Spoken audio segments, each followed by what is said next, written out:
I don't ever slow up, no I don't take shit. I got no love for the fakeness. If you wanna play tough and wanna hate this, I'll always show up. I don't ever slow up, no I don't take shit. I got no love for the fakeness. If you wanna play tough and wanna hate this, I'll always show up and make a statement. I don't ever slow up, no I don't take shit. I got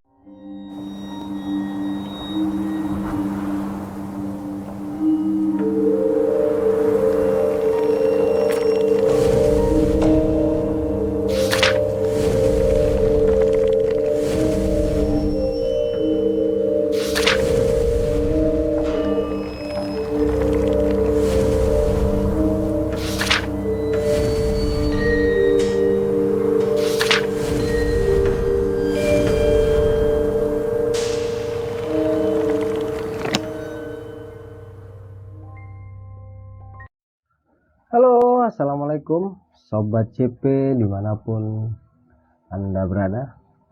Jumpa lagi dengan gua Arya Sena. Pada kesempatan kali ini gua akan bercerita tentang Gunung Slamet pada tahun 1997 silam. Oke, kita langsung masuk ke cerita. Jadi pendakian ini kalau nggak salah itu gua habis turun dari Lau ya, kira-kira jeda sebulan dari Lau lah ya, itu gue langsung naik Slamet.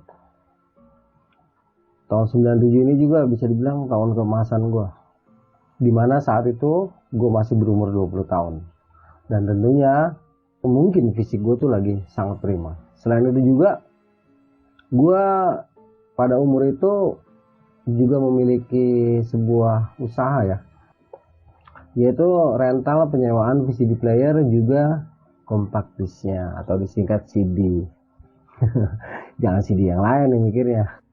Karena memang gue memiliki usaha, juga masih dapat uang saku dari orang tua, bisa dikatakan keuangan gue cukup baik pada waktu itu. Jadi memang banyak sekali pendakian yang gue lakukan di era-era tersebut karena sumber dananya cukup mumpuni. Selain itu di kampung gue ini mayoritas pemudanya tuh pendaki gunung. Dan rumah gua tuh merupakan base camp karena di situ ada rental VCD dan CD-nya. Jadi kadang tuh banyak yang nongkrong cuma sekedar pengen nonton gratis saja, ataupun di tempat berkumpulnya anak-anak muda yang mayoritas itu pendaki. Karena memang mayoritas pendaki di sini, jadi obrolan itu nggak jauh-jauh lah, yang diomongin tuh pasti gunung. Kebetulan pada saat itu mungkin bulan Juni ya, atau awal Juli lah, gue lupa. Kira-kira itu di saat kita lagi nongkrong, tiba-tiba gue dengar salah seorang rekan gue yang saat itu beliau ini masih STM. Dengan gembiranya dia bercerita tentang pengalaman dia mendaki Gunung Slamet. Wah, seru tuh gue dengerinnya ya, gue dengerin aja. Karena memang gue belum bambangan itu. Walaupun gue udah ke tempat yang lain, ke Lau, ke Ciremai, ke Merapi, Merbabu gitu kan, tapi gue Slamet belum pernah nih. Agak gini juga gue nih, agak nafsu juga dengernya. Waduh, keren juga nih Slamet. Gue dengerin cerita dari dia. Ya udah, jadi waktu itu gue dengerin aja dia. Setelah udah agak sepi, gue samperin nih anak, langsung gue ajak. Lu mau ke Slamet lagi nggak? Waduh, gue mikir-mikir dulu ya tos, kata dia gitu kan. Capek gue katanya. Oh ya udah, ntar deh kalau lu nggak capek lah. Udah selesai tuh, kita ngobrol-ngobrol, nongkrong, baliklah ke rumah. Ya waktu itu gue tidurnya di rental ya. Di rental tuh gue banyak mikir, anjir Slamet keren banget nih ya. Mana gue belum pernah. Aduh, intinya malam itu gue agak susah tidur karena kepikiran. Ya selang sehari 2 hari gue ketemu lagi sama tuh anak, gue ajakin. Dia bilang dia nggak ada dana gitu, karena memang dia masih sekolah kan. Gue bilang ya udah deh, coba gue cariin dana gitu. Ngobrol-ngobrol lagi. Nah kebetulan banget nih, kalau nggak salah sorenya itu salah satu unit VCD player yang gue jual tuh laku, ada yang beli. Waktu itu gue jual 250.000 secondnya. Saat itu VCD player bisa dikatakan barang yang sedang tren lah ya, barang yang lagi dicari orang. Jadi walaupun gue jual second itu harganya masih cukup tinggi karena memang kualitasnya itu masih bagus. Karena gue udah megang duit, Malamnya tuh bocah lagi pada nongkrong tuh, si Jawir, Bewok, Jara yang masih Panjul tuh. Pinggir jalan gue samperin langsung. Ngomong, "Wir, bisa nggak lo naik selamat?" Dia senyum-senyum aja tuh awalnya. Ya senyum-senyum bokeh gitu kan. Dulu. Sekarang sih dia udah ekonomi menengah atas ya, jauh dari apa istilah, gue jauh lah sama dia. Dia mah udah sukses banget. Kalau gue sekarang lagi merintis. Cengar-cengirnya itu dia, gue bilang, "Mau nggak lo?"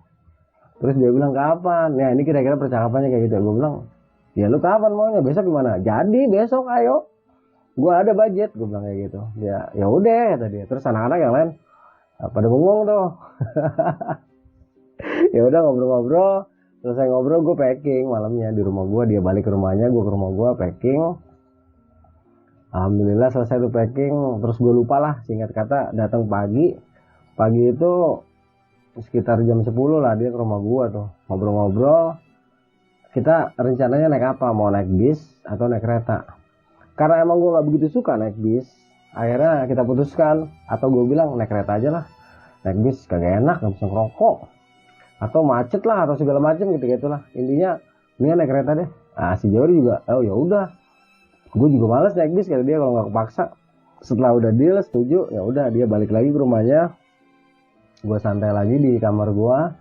Sekitar jam 12 tuh kita berangkat. Ya pamit dulu lah sama almarhum nenek gue. Saat itu belum almarhum ya.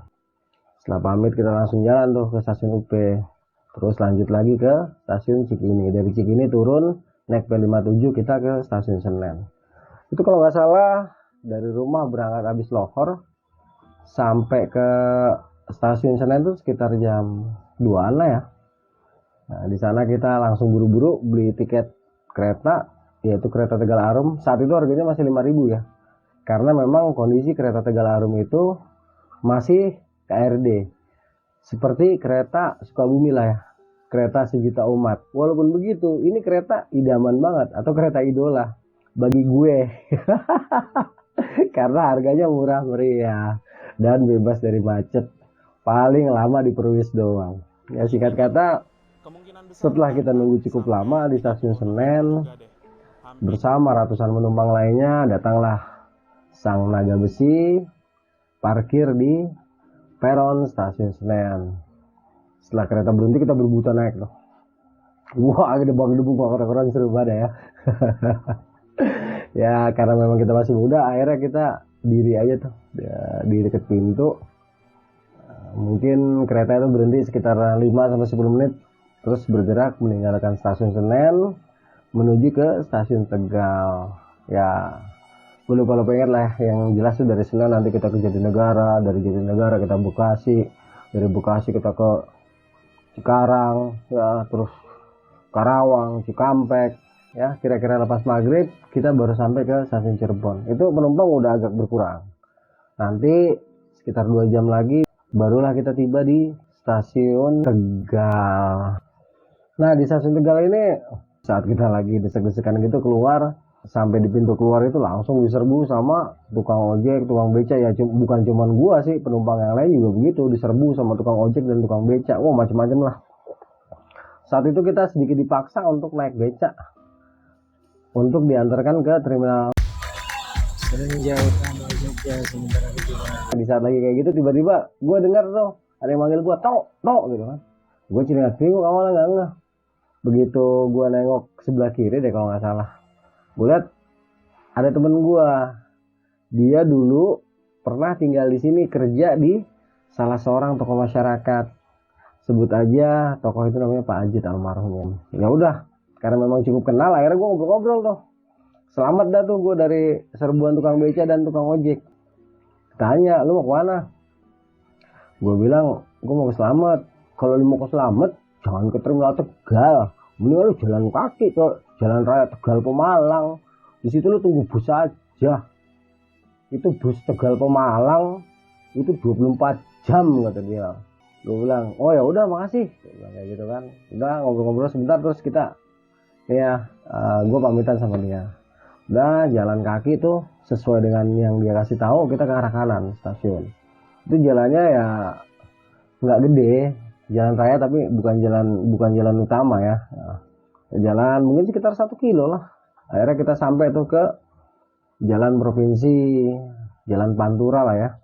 Nah di situ kita juga, gua nggak cuma berdua, banyak lah penumpang lain yang sama kayak gua. Entah berapa lama nunggu, mungkin kayaknya nggak lama deh. Datang tuh bis Tegal Pemalang atau Tegal Pekalongan, gua nggak tahu. Kita naik, begitu sampai di atas bis istirahat, ternyata ongkos bisnya cuma 1.000 rupiah. Tegal Pemalang ini kalau nggak salah cuma sejam, kalau nggak salah ya, atau kurang dari sejam, karena bisnya nggak terlalu cepet. Setelah sampai terminal Pemalang, kita langsung turun. Gue inget kita langsung nyari WC umum. Selesai dari WC umum, warung, ngopi.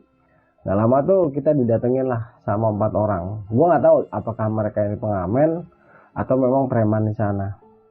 Awalnya sih mereka agak mengintimidasi ya, dengan nanya-nanya barang-barang kita dari mana aja. Wajahnya tuh juga nggak ramah sama sekali. Tapi pada saat itu gue masih jawir tenang-tenang aja, karena satu, di dalam carrier kita ada golok panjangnya segini, dan itu nggak satu, ada 2. Gue 1, si jawir 1. Terus untuk menghadapi situasi ini kita nggak perlu harus menggunakan otot gitu kan, kita harus tenang. Waktu itu gue prinsipnya kayak gitu. Tapi kalau memang udah nggak bisa, baru deh ngambil jalan terakhir. Ternyata setelah kita ngobrol-ngobrol tuh, yang tadinya kayaknya ya punya niat jahat dengan nanyain barang kita, terus agak mengintimidasi, pada akhirnya nggak jadi. Gara-gara apa? Gara-gara gue beliin kopi sama gue tawarin rokok. Jadi enak tuh, kita kenalan. Terus mereka bilang kalau kesini lagi cari aja saya, cuman gue lupa namanya ya. Nah, akhirnya jadi enak tuh, sambil nunggu mobil yang ke Karangreja, Pemalang, Purwokerto. Nanti kita turun di Karangreja. Dan alhamdulillahnya pada malam itu ada satu bis yang memang terakhir berangkat ke Purwokerto. Nggak pakai nunggu lama lah, kita langsung naik. Awalnya gue agak was-was tuh, beneran nggak di mobilnya, beneran nyampe nggak ya gitu. Tapi lama-lama ya udahlah, biarin aja, ikutin aja, tenang aja. Nah, begitu ditagih ongkos sama kernetnya, itu cuma 1.500. Pemalang Karangreja saat itu ongkosnya cuma 1.500. Ya gue senyum-senyum aja, ya duit lumayan di kantong, masih ada 200 ribuan gitu. Udah, setelah bayar ongkos gue tidur tuh. Ya gue sama Jawir entah satu bangku, entah pisah bangku, gue lupa lah ya. Yang jelas kita tidur, nanti dibangunin itu pas menjelang Karangreja, deket Gua Lawa situ. Kita turun, itu masih pagi banget ya, mungkin jam 1-an apa jam 2 lah, masih malam lah, masih dini hari ya. Karena saat itu masih terlalu malam, kita coba cari tempat buat nginep lah atau istirahat. Lagi celingak-celinguk cari tempat, ternyata malam itu beruntung banget. Ada satu angkot ya, dia menuju ke Pasar Pratin, dan dia berhenti di depan kita. Kita disuruh naik. Pas kita tanya-tanya, loh kok Pak pagi banget gitu, ternyata dia mau ngambil sesuatu di Pasar Pratin. Nah alhamdulillah. Itu kalau nggak salah masih jam 1-an ya. Akhirnya udah tuh gue dapet angkot, nggak jadi nyari tempat di sekitaran Gua Lawa itu tuh. Udah entahlah berapa jam sampailah kita ke Pasar Pratin, turun di depan masjid. Itu kalau nggak salah udah jam 3-an atau setengah 4 lah sampai di Pasar Pratin itu. Ya udah, karena emang capek, kita masuk tuh ke masjid, tidur. Baru aja nyenyak tidur udah azan subuh. Ya udah, gue bangun, terus gue sholat, selesai sholat tidur lagi sampai sekitar jam 7. Nah jam 7 itu kita belanja di Pasar Pratin, logistik. Setelah logistik udah siap semua, kita nyari mobil yang ke Bambangan. Pada saat itu belum ada angkot, belum ada angkutan ya, mau angkutan yang bak terbuka kayak angkot tuh nggak ada. Cuma ada truk yang mengangkut para petani kebun atau para pekerja kebun dari bawah menuju ke ladang pertanian di atas. Nah kebetulan saat itu kita ketemu sama mobil itu, langsung naik bareng lah kita tuh sama para pekerja kebun itu. Entah berapa menit, berapa jam, yang jelas akhirnya kita sampai ke Bambangan, di rumahnya Pak Kadus. Kita turun di situ, begitu turun gua masih Jawir celingak-celinguk. Ya, si Jawir sih bilang, di sini mah naik-naik aja, nggak ada yang jaga gitu. Tapi kan gua masih agak gak enak ya, gua celingak-celinguk. Itu benar-benar sepi pagi itu. Nggak lama setelah lagi kita celingak-celinguk itu disamperin lah sama orang tua. Terus kita ngobrol-ngobrol di sini, kira-kira 10 menitan lah atau 15 menit. Itu beliau ini ngasih ujangan banyak banget, di Gunung Selamat tuh begini. Pokoknya segala macam ini ya kearifan lokal dikasih tahu ke kita. Dan gue salutnya waktu itu masih Jawir, walaupun dia udah pernah ke sana, dia tetap enggak aja gitu. Iya Pak, iya makasih gitu. Ya adalah kurang lebih 10 menit. Udah tuh kita melanjutkan lagi perjalanan. Nah dulu ya jalur itu masih dibelokin ke kanan. Yang sekarang ada itu tuh tulisan Bambangan itu kan sekarang dilurusin ya. Kalau dulu enggak. Dulu kita belok ke kanan, turun ke Kali Kering, terus belok ke kiri, sampai ke atas, ke punggungan atas. Nah itu nanti datar, itu isinya ladang kentang. Ya nanti kita lurus, belok kanan, terus belok kiri, kita ketemu lapangan bola. Dari lapangan bola, kita melipir lagi ke kiri, ketemu lagi ladang kentang. Kira-kira 20 menit kita akan sampai ke pos pertama, pos payung. Nah di sini kita istirahat dulu. Istirahat, ngisi air, makan karena memang belum makan, masak karena ada air di situ, terus lanjut lagi. Itu udah sekitar kurang lebih jam 9-an lah ya, udah mulai panas. Pas dari pos payung nggak nyampe 5 menit tuh udah langsung masuk ke hutan. Dulu hutannya lebat banget sih. Kira-kira 15 menit sampailah kita nanti ke Gerbang Kembar, di mana gue dulu pernah ngalamin sesuatu yang luar biasa pada tahun 2002 yang gue abadikan dalam buku gue ya, dalam cerita gue yang berjudul Minta Mantu Anak Manusia. Ini kejadian walaupun 5 tahun ke depan ya setelah gue dari selamat ini, itu benar-benar luar biasa. Ya waktu itu gue nggak pernah menyangka lah akan mengalami kejadian yang dahsyat di daerah ini 5 tahun kemudian. Sama sekali nggak nyangka. Memang begitu sampai situ hawanya tuh agak beda ya. Cuman ya kita udah paham lah resiko kita mendaki gunung itu, kita udah tahu kita mau kemana. Jadi kita nggak terlalu pikirin. Nah Gerbang Kembar, belok kiri, pos 2. Nanti ketemu cabang, ya. Kita ambil yang ke kanan karena dia agak enak jalannya. Kalau yang ke kiri ini jalannya lebih curam. Kita ambil yang ke kanan, walaupun dia agak melambung, tapi lebih enak. Jalan itu hutannya masih rapat banget ya. Sampai nanti kita mentok ke semacam gorong-gorong, ya agak gelap. Itu ada pohon gede satu di sebelah kiri, terus pohon gede lagi satu di sebelah kanan, dia melintang. Nah depannya itu lembah. Terus kita belok ke kiri, kanan, sampailah kita ke pos 3. Pos 3 dulu kecil banget ya. Belum ada warung-warungnya. Di sini gue ingat kita istirahat lagi, agak capek, mungkin udah sekitar jam 12-an. Ada mungkin sejam di sini karena gue sempat tidur dulu, nyenyak sama si Jawir tuh. Selesai istirahat, kita lanjut lagi, naik. Ini jalurnya benar-benar rapet pada waktu itu ya, benar-benar rapet. Pohon-pohonnya, vegetasinya tuh masih rapet banget. Kira-kira sejam kemudian atau 50 menit sampailah kita ke satu tempat yang cukup masyhur. Cuman pada waktu itu kita nggak ada yang tahu, cuman denger-denger aja. Tapi ya cuek lah, namanya juga masih siang. Kita sampai ada sekitar 4 atau 5 pohon-pohon besar, satunya melintang. Itu memang di sini hawanya beda banget. Cahayanya tuh redup, terus hawanya anyes, bikin pewek. Sempat kita istirahat, begitu nggak sama Rantu, langsung jangan di sini ya, cabut. Nah, si Jawa juga, iya cabut terus. Kita lanjut lagi tuh, walaupun capek-capek, pelan ya, mungkin sekitar jam 4:30 lah. Kita sampai juga tuh ke Gubuk Seng di pos 5. Nah dulu Gubuk Seng, pos 5 itu tempatnya terbuka. Ya kita dari situ bisa ngelihat ke arah Puncak Selamat dengan jelas, langitnya biru. Dan kalau kita ngelihat ke bawah, kalau malam itu kita bisa dapat city light.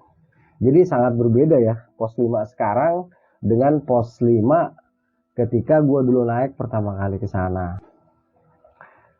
Di sini begitu sampai kita langsung istirahat, gue langsung sholat, sholat asar yang gue jamak sama sholat zuhur. Setelah selesai sholat, langsung kita masuk ke dalam pondokan seng. Begitu masuk ke pondokan seng tuh kok rasanya agak gimana ya? Enggak, gue nggak ngeliat apa-apa, cuman kok rasanya tuh di tangan ya, terus di hati kok nggak enak gitu. Tapi satu-satunya tempat yang paling nyaman dulu ya itu. Karena apa? Karena gue nggak bawa tenda. Saat itu gue cuman bawa ponco atau plesit ya. Antara ponco atau plesit lah, gue lupa inget. Kita cuman bawa itu. Nggak bawa tenda sama sekali. Jadi ngelihat tempat ini satu-satunya tempat yang paling nyaman buat kita. Ya udahlah, mau nggak mau udah tuh masuk ke dalam gubuk seng, taruh di balai-balainya barang-barang kita. Terus si Jawir langsung, terus gue bikin tanya, lu ngambil air ya, kata dia gitu. Gue bilang, di mana ngambil air? Nih, lu ke kanan tuh, terus turun aja dulu ke bawah. Nanti di situ kira-kira 2 menit, 3 menit, nggak nyampe 5 menit udah ada. Itu kok aliran air kecil. Oh ya udah, gue bilang, mumpung belum gelap nih, itu kalau nggak salah gue bawa 4 botol air mineral yang kosong, kapasitas 1 liter. Langsung gue turun buru-buru tuh. Gue turun sampai bawah. Itu kan ini ya, rimbun banget ya vegetasinya. Udah gitu posisinya kan di lembah. Awalnya sih nggak apa-apa, gue cuek. Tapi begitu lagi ngisi, tiba-tiba tuh perasaan gue nggak enak gitu. Perasaan gue nggak enak. Gue celinguk. Entah waktu itu memang pikiran gue yang negatif atau memang ada makhluk itu, gue gak paham lah. Lama-lama ketika gue lagi ngisi botol terakhir, perasaan gue ya jauh di dalam lubuk hati gue mengatakan ada sesuatu, tapi entah apa. Hanya saja pikiran gue menggambarkan, juga hati gue menggambarkan itu sosoknya seperti ya biasa, makhluk yang tinggi besar, berbulu. Itu lama-lama kan kelihatannya kayak apa ya, kayak hologram lah ya. Awalnya tuh kayak hologram, lama-lama kayak jelas, tapi jelasnya tuh nggak padat, nggak seperti energi kita gitu kan. Nah sebelum itu makin jelas, gue langsung buru-buru cabut ke atas. Begitu gue sampai ke pos 5 tuh di pondokan seng, si Jawir nanya, terus lu ngapa terus? Gue senyum, kagak, gue bilang kayak gitu. Ya udah, si Jawir juga kayaknya nggak mau menelisik lebih jauh. Udah kita fokus lagi ke masakan kita. Selesai masak itu kalau nggak salah bikin mie instan ya, mie instan pakai telur, juga pakai sayuran waktu ngambil di kebun engkong di bawah. Selesai makan ngopi tuh hari udah agak gelap. Nah karena memang kita nggak buat tenda, kita prepare cari kayu gitu. Sebelum gelap tuh gue masih Jawir mencar lah. Kita cari kayu, akhirnya terkumpul lah cukup banyak tuh kayu bakar. Kita taruh di depan gubuk seng, dan kita bikin api pun di depan gubuk seng, karena kalau di dalam khawatir asapnya bakal nyiksa kita. Jadi kita putuskan untuk main api itu di depan gubuk seng. Ya udah, sebelum gelap kita siapin tuh kayu bakar, ya kita tumpuk-tumpuk. Terus kita cari sampah plastik sebanyak-banyaknya di sekitaran pos 5, dapet cukup banyak.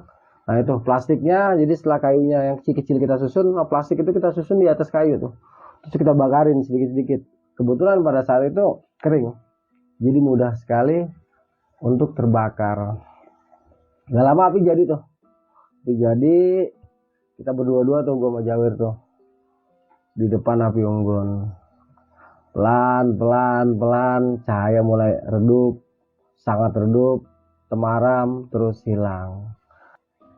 Bergantilah ya, yang tadinya suasana itu biasa aja mulai memasuki mencekam mode on. Ya gimana nggak mencekam mode on gitu ya.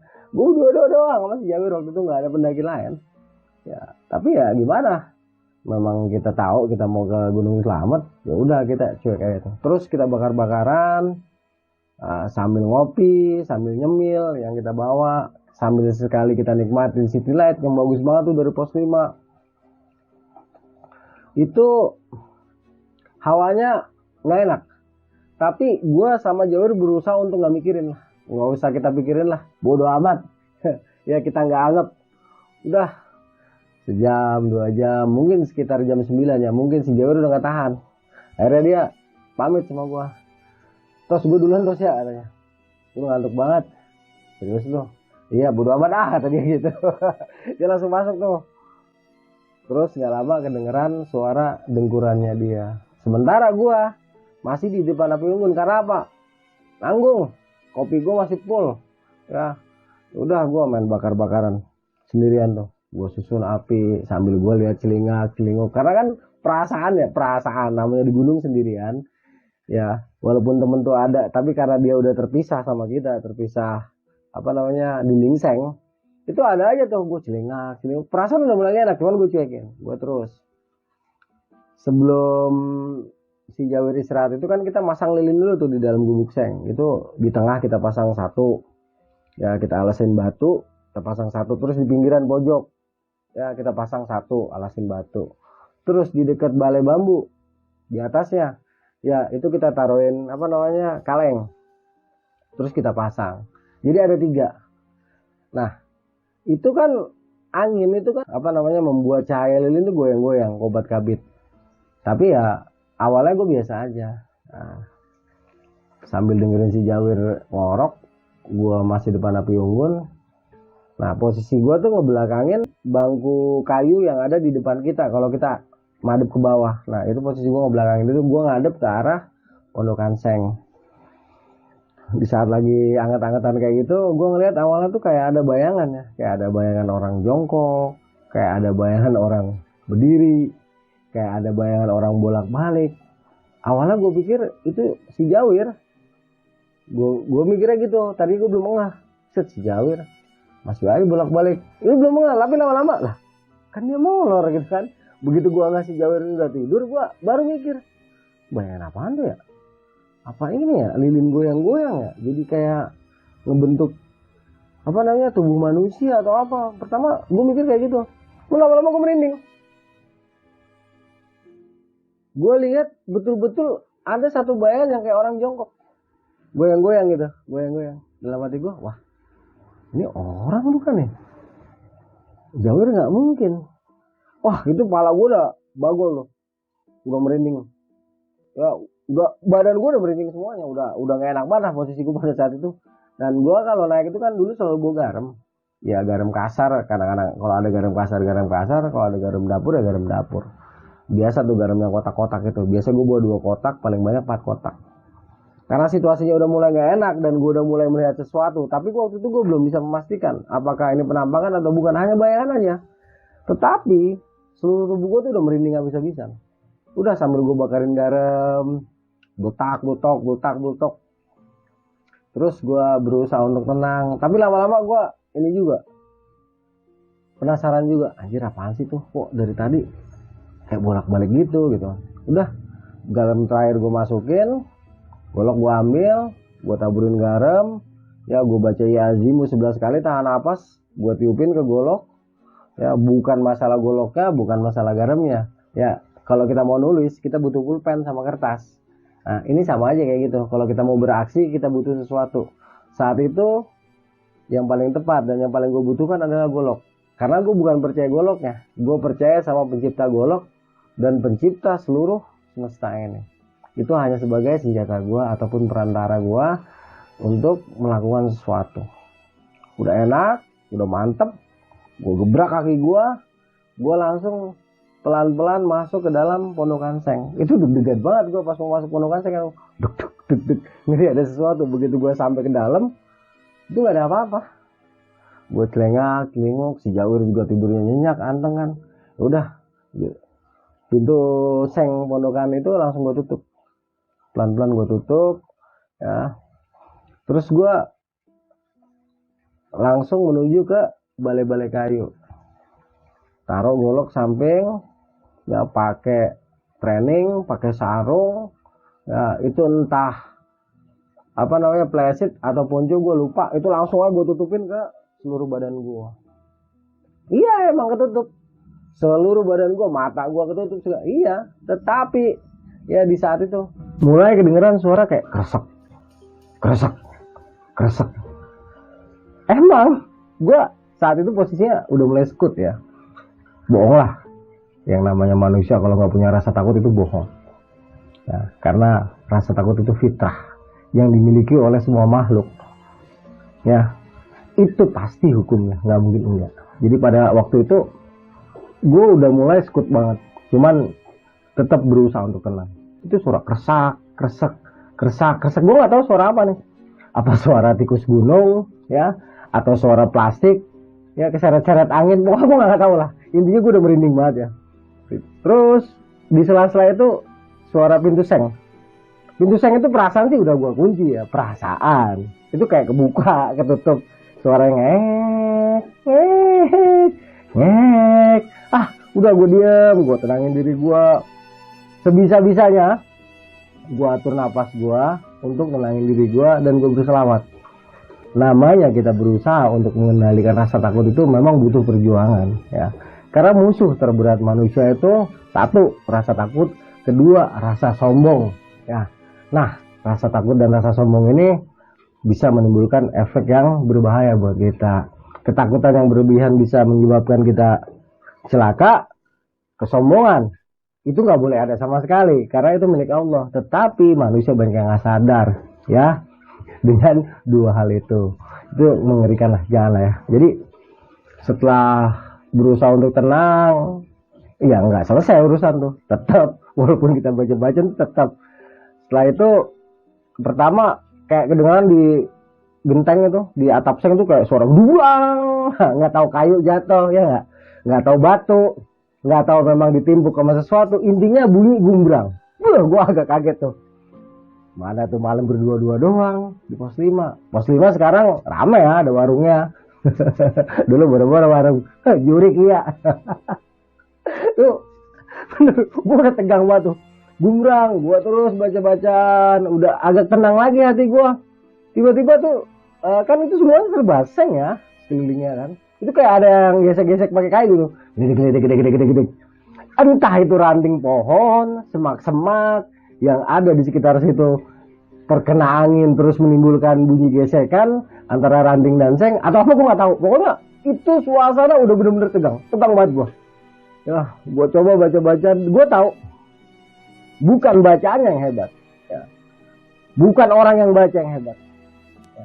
Bukan isi bacaan yang hebat, tapi yang hebat yang memiliki seluruh semesta ini, yang menciptakan bacaan tersebut dan menggerakkan hati manusia agar bisa membaca itu. Saat itu gue udah paham, ya. Iya, teori gampang ya. Orang kalau ngomong tuh gampang, wah setan, gue nggak ngeliat gitu. Padahal kalau ngaca dia juga orangnya. Pokoknya itu deh, gue nggak tahu deh. Malam itu udah bener-bener tegang banget gue. Berusaha untuk selawatan, gue tarik napas, ya, gue tahan, gue isi selawat, gue lepas lagi, terus kayak gitu. Alhamdulillah tuh, ya. Sepertinya kalau gue inget-inget gue tidur. Ya, gue udah saking mungkin udah capek ya, udah nggak ketahanan, capek. Terus mungkin juga pada saat itu gue berhasil menenangkan diri gue karena bacaan-bacaan yang gue lafazkan di dalam hati. Sekali lagi bukan bacaan yang hebat ya, bukan isi bacaan yang hebat, tetapi pencipta dari segala-galanya, itulah yang maha hebat. Jika kita sudah mampu menaruh kedudukan tertinggi kepada sang maha hebat ini, maka seluruh bacaan dan lafaz yang kita baca dan lafaz yang kita amalkan itu biasanya berfungsi dengan baik, karena kehebatan itu bukan ada di bacaannya. Tidur entahlah berapa lama, itu nggak pakai mimpi kayaknya. Tiba-tiba gue dalam tidur itu nih ya, sejenak sebelum gue bangun, itu gue kayak denger suara orang rame banget di luar. Terus di dalam rame banget, suara bahasanya tuh gue agak ini ya, agak ngeh. Ketika gue kaget, gue bangun, gue ngeh. Itu benar-benar bahasanya ngapak. Jadi gimana lah orang ngomong ngapak itu gimana ya, gue nggak bisa niruin ya. Pokoknya terdengar logat bahasa dari sekitaran Republik Banyumas dan sekitarnya. Pokoknya rame deh. Gue bangun, gue cek, alhamdulillah orang. Mereka tuh udah jadi tenda. Jadi begitu gue melek, ternyata udah ada tenda 2 di dalam pos 5 ya. Dulu bisa bikin tenda di dalam pos karena apa? Karena pendakinya masih sangat sedikit sekali, masih pakai sangat ya. Udah dalam hati, wah alhamdulillah, tenang hati gue. Yang tadinya gue berdua-dua doangan sama si Jawir, menghadapi malam yang setiap menit, setiap detik, setiap menit, setiap jam itu terasa makin menusuk dan mencekam. Akhirnya pada menjelang pagi itu, dini hari itu, gue udah mulai tenang lagi. Karena apa? Ada teman manusia. Selebihnya teman kita ada, cuman nggak kelihatan. Udah tuh, gue minum air putih, gue berusaha untuk memejamkan mata lagi, dan sepertinya saat itu kalau gue inget, gue tertidur dengan pulas sampai mungkin sekitaran jam 7 mungkin ya, karena matahari udah cukup terang. Gue bangun, langsung gue ambil alat masak gue. Waktu itu kalau nggak salah gue bikin teh manis sama mie instan. Itu waktu masak sengaja tuh gue rame-ramein. Selesai, dalam hati gue kok sepi banget, nggak ada suara sama sekali. Apa tepar kali, kan mereka datang tuh cukup larut ya, bahkan dini hari lah.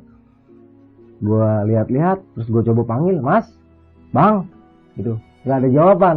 Gue cek lagi, itu sepatu atau apa di sekitar tenda mereka udah nggak ada. Wah, kayaknya mereka udah jalan nih pagi-pagi. Ya, mereka nih kayaknya termasuk pemburu matahari terbit. Jadi udah pagi-pagi itu udah sepi, tinggal gua berdua lagi sama si Jawir. Dalam hati gua, buseng, gua udah rame-rame mancing-mancing ya, tapi kagak ada orangnya. Kasian ya lo.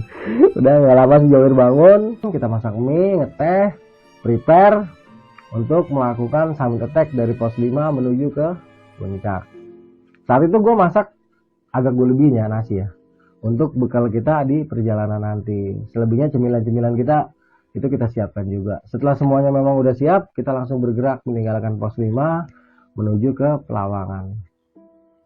Itu gue inget dulu jalannya itu pos 5 terbuka ya. Pos 5 tuh terbuka banget.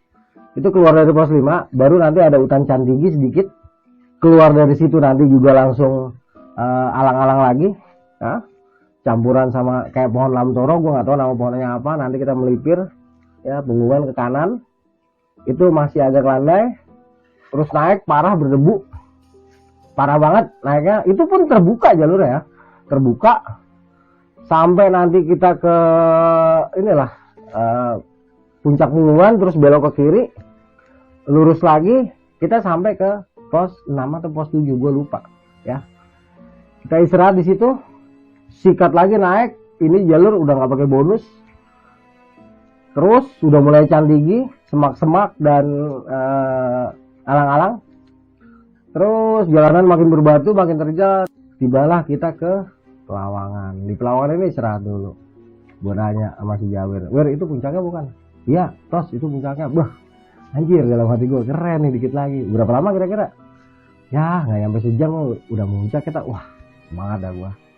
Sundut rokok, liatin pemandangan, langsung bergerak. Ya, itu jalurnya kan asik tuh ya.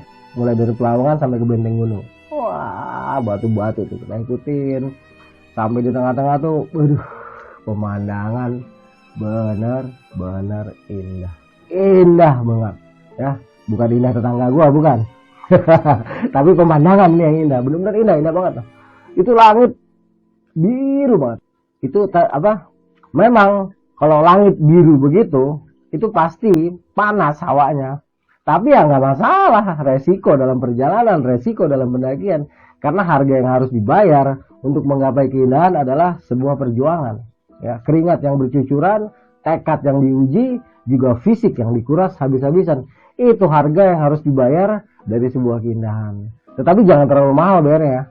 Apalagi ditukarkan dengan nyawa. Karena itulah, karena harga yang kita bayarkan itu cukup mahal, kita harus berhati-hati. Jangan sampai kita bayar dengan sangat mahal, ya, dengan kehilangan nyawa kita.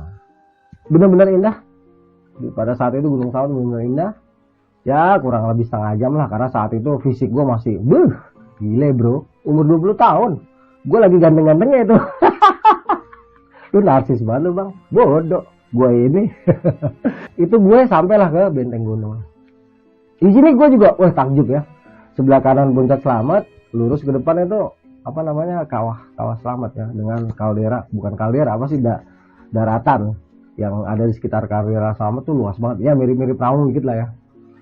Wah, gue langsung kapsu. Nah, jalan lagi kanan, dulu puncaknya dari Benteng Gunung kanan, paling tinggi ya itu, nggak perlu ke ujung-ujung sana gitu. Jadi di situ ada plakat Puncak Selamat 3428 MDPL. Nggak banyak ngomong, gue langsung salaman sama Jawir, terus gue bilang, Wir, thank you Wir, walaupun dia masih muda, gue nggak peduli ya. Gue ucapkan terima kasih. Habis itu gue langsung sujud berterima kasih jauh lebih besar kepada pencipta gue. Karena apa? Karena pada saat itu gue telah diberikan keselamatan dan ditetapkan takdir gue di dalam catatan perjalanan gue untuk menggapai puncak Gunung Selamat. Di sini perasaan syukur, bahagia, haru itu campur aduk. Gue bener-bener apa ya, di dalam batin itu rasanya terpuaskan banget. Subhanallah walhamdulillah wala ilaha illallah wallahu akbar. Gue bener-bener merasa, pokoknya apa, sulit sekali lah digambarkan dengan kata-kata ini. Intinya gue bersyukur banget untuk pertama kalinya gue menggapai puncak Selamat pada tahun 1997. Kita di sini nggak lama lah, mungkin hanya satu batang rokok. Batang rokok selesai. Setelah menikmati semua pemandangan, sempat jepret-jepret. Saat itu gue menggunakan kamera SLR. Tahu nggak SLR? Yang masih kokang. Single lens reflex. Kameranya dia masih di kokang. Krek, tek, baru mencet krek. Dan filmnya itu masih pakai roll. Isi 36. Jadi kita hemat-hemat. Kalau naik itu hanya momen-momen penting aja yang kita jepret. Dah. Selesai jepret-jepret, kita turun, balik lagi ke arah benteng gunung. Sebelum sampai benteng gunung kita ke kanan. Turun. Kira-kira 5 menit atau 10 menit. Ya gue kurang inget waktu pastinya. Sampai kita ke daratan yang cukup luas, tuh dataran bukan darat. Sampai kita ke dataran yang cukup luas, jalan di depan gue tuh ada batu-batu disusun sama tiang bendera. Dan benderanya gue ingat banget bertuliskan Polres Purbalingga. Itu jelas banget ya tertulis seperti itu. Itu di depannya langsung terpampang kawah Gunung Selamat. Gunung Selamat aktivitasnya pada saat itu tidak seperti sekarang yang besar. Saat itu asapnya kecil. Sama asap Kawah Ratu aja masih gedean asap Kawah Ratu. Benar-benar kecil. Dan di bawah kawah Gunung Selamat itu di datarannya, ya, di dasarnya itu banyak banget batu disusun-susun ya dengan nama-nama ya. Mungkin nama orang, mungkin nama setan. Gue nggak tahu lah. Pokoknya di kawah itu, di dasar kawah itu yang datar banyak sekali tumpukan batu yang bertuliskan nama-nama manusia. Dinding kawah yang mengelilingi area Kepundan itu benar-benar indah ya. Indah ya, dibalut oleh awan putih biru yang menghiasi langit sehingga membuat kita benar-benar ngerasa nggak ada apa-apanya. Ini benar-benar indah. Lukisan Tuhan, lukisan Allah yang nggak mungkin bisa kita buat. Kita hanya bisa menikmatinya dan bersyukur karena kita mampu untuk menikmati dan melihat keindahan ini. Karena siapa? Karena Allah Subhanahu wa Ta'ala, nggak lain dan nggak bukan. Di sini benar-benar takjub gua, terus gua diajak sama Jawir ke ujung, ke Tugu Batu. Pada saat itu gua belum tahu kalau namanya itu Tugu Surono. Udah, yuk bang kita ke pojok sono. Si Jawir juga nggak tahu kayaknya kalau itu namanya Tugu Surono. Udah kita jalan tuh. Nggak tahu lah, entah 10 menit, entah 20 menit. Kita jalan tuh ya. Sebelah kiri lautan awan, sebelah kanan itu kawah. Di depan kita awan biru yang betul-betul indah. Subhanallah walhamdulillah wala ilaha illallah wallahu akbar. Ini benar-benar cakep. Di sini pas kita lagi mengarah ke Tugu Surono, kita ketemu tuh rombongan dari Purbalingga. Sempatlah kita ketahan di sini ngobrol-ngobrol sama mereka karena ada satu orang dari mereka tuh cukup senior, itu banyak ngasih petuah ke kita. Ya ngasih, ini lah jangan lah, jangan begini, jangan begitu ya. Pokoknya jangan semualah. Tapi gue bersyukur pada saat itu karena ada orang yang care sama kita. Selesai ngobrol sama mereka, mereka balik ke Benteng Gunung, gue langsung lanjut ke Tugu Surono. Kutak-kutuk dengan perasaan yang luar biasa, juga dengan pemandangan yang luar biasa. Akhirnya kita sampai ke Tugu Surono. Di situ kita istirahat. Kebetulan si Jawir nih ya, untuk pertama kalinya, gue ingat, jangan bilang wah pada waktu itu belum ada, mungkin lu yang belum punya gitu ya. Ini waktu itu gue ingat kompor gas jadul yang dibawa oleh si Jawir. Jadi kompornya itu masih menggunakan, jadi ini untuk kompornya ini untuk dia pakai selang ya, selang karet apa selang model kayak kabel setrikaan gitu, panjang, nanti kira-kira semeter, itu baru tabung gasnya. Itu masih langka ya, ada langka. Waktu itu gue inget banget, senior gue tahun 95 udah ada yang pakai kompor gas di Gunung Pangrango. Itu bener-bener barang sultan bro. barang yang tidak umum, barang yang tidak bisa dimiliki oleh pendaki-pendaki model kayak gue, pendaki kere. Karena saat itu gue ya kalau nggak parafin, minyak tanah, spiritus, kalau nggak kayu bakar pakai kompor celup. Jadi kompor gas itu termasuk barang yang mewah pada saat itu. Gue bingung juga nih awal-awal makainya, gimana makainya nih? Akhirnya kotak bisa juga tuh kepasang. Terus mulailah gue melakukan ritual masak air. Masak air, mendidih, bikin kopi, gue ngobrol-ngobrol sama Jawir, jepret-jepret, ada sisa fotonya sekitar 2 atau 3 ya, atau 4 mungkin, peninggalan waktu gue di Gunung Slamet pada tahun 97, sisanya tuh pada tahun 2001, 2004 itu ada sedikit juga. Nah di sini agak lama kita, setengah jaman, jepret-jepret tuh, terus si Jawir minta dipoto, dia lompat dari Tugu Surono, gue foto tuh, jebrek dapet. Lah pokoknya keren deh ya. Intinya pada saat itu kebahagiaan yang gue rasakan itu sulit sekali untuk diungkapkan dengan kata-kata. Sotoy lu bang. Sok bujangan. Biarin yang penting gak sotoy. Ya udah, setelah selesai puas di sana, kita bergerak lagi kembali menuju ke Benteng Gunung.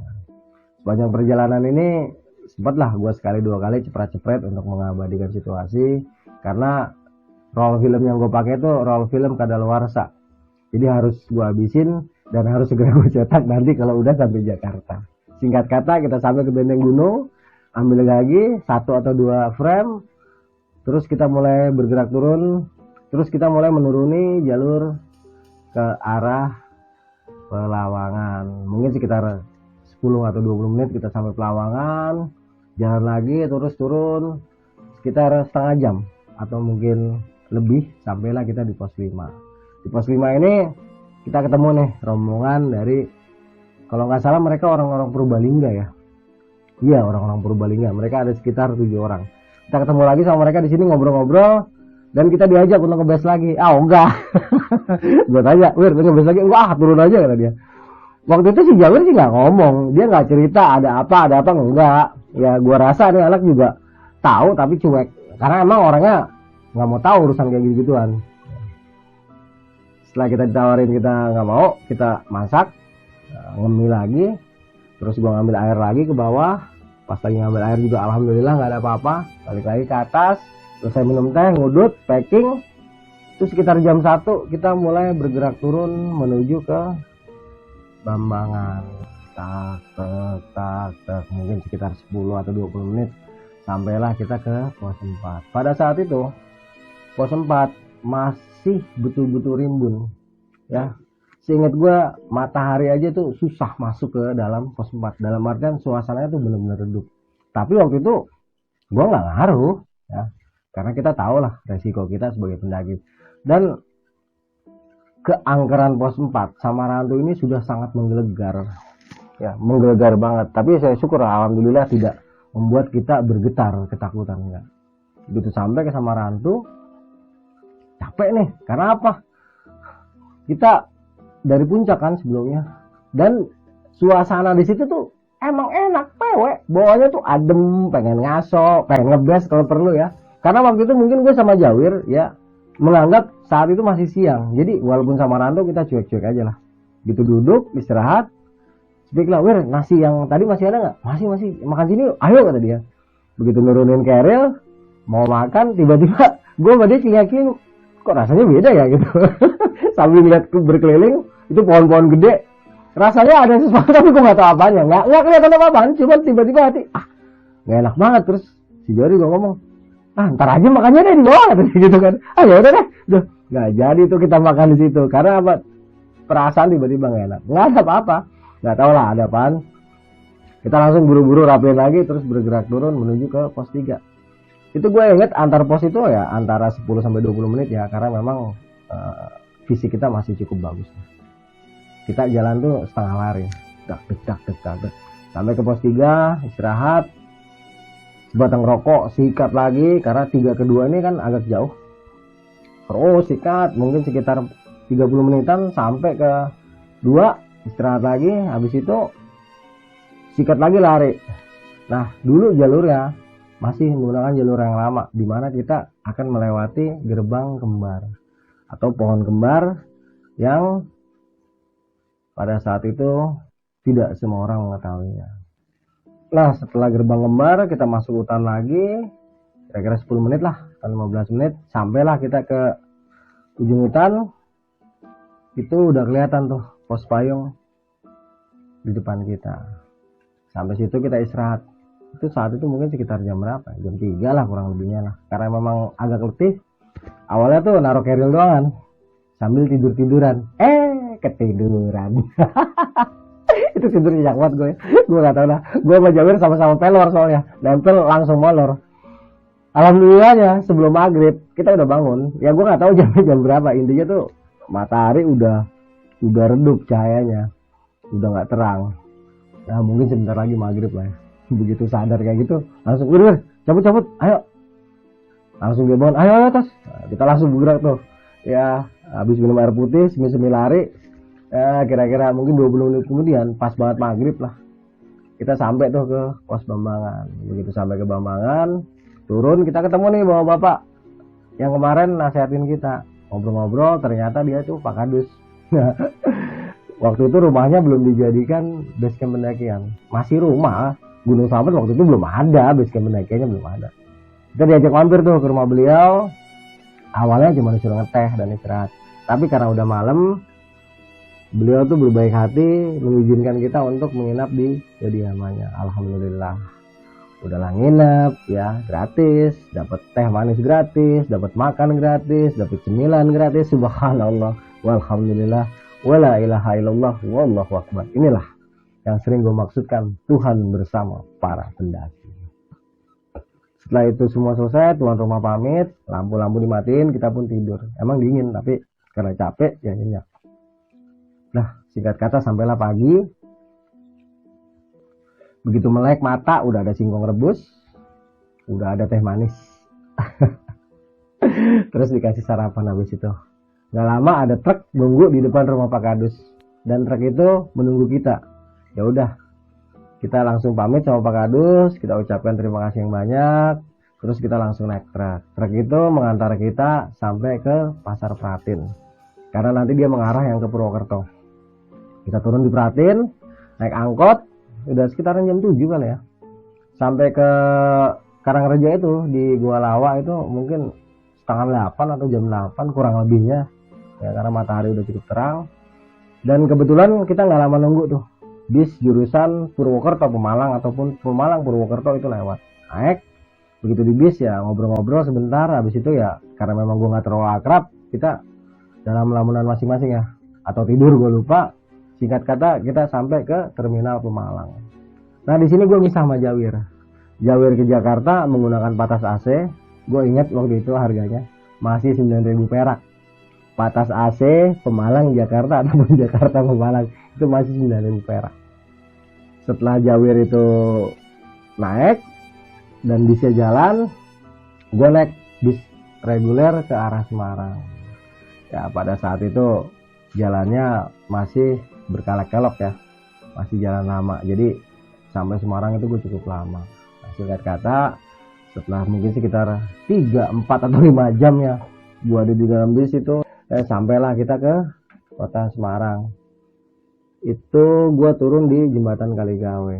Habis itu gue langsung turun ke jalan Rejoloksono 1 menuju rumah mbah gue, yaitu Eyang Salamun. Begitu sampai sana rame lah ya, kayak tante-tante gua gitu kan, ponakan gua dijamu. Habis itu gua mandi, istirahat. Setelah itu gua menikmati liburan gua di kota Semarang dengan berjalan-jalan ke tempat-tempat wisata yang ada di sana. Oke lah teman-teman, itulah kisah gua pada tahun 1997 silam bersama rekan gua di saat melakukan pendakian Gunung Slamet. Arya Sena undur diri. Wassalamualaikum warahmatullahi wabarakatuh. Sampai jumpa di cerita-cerita selanjutnya.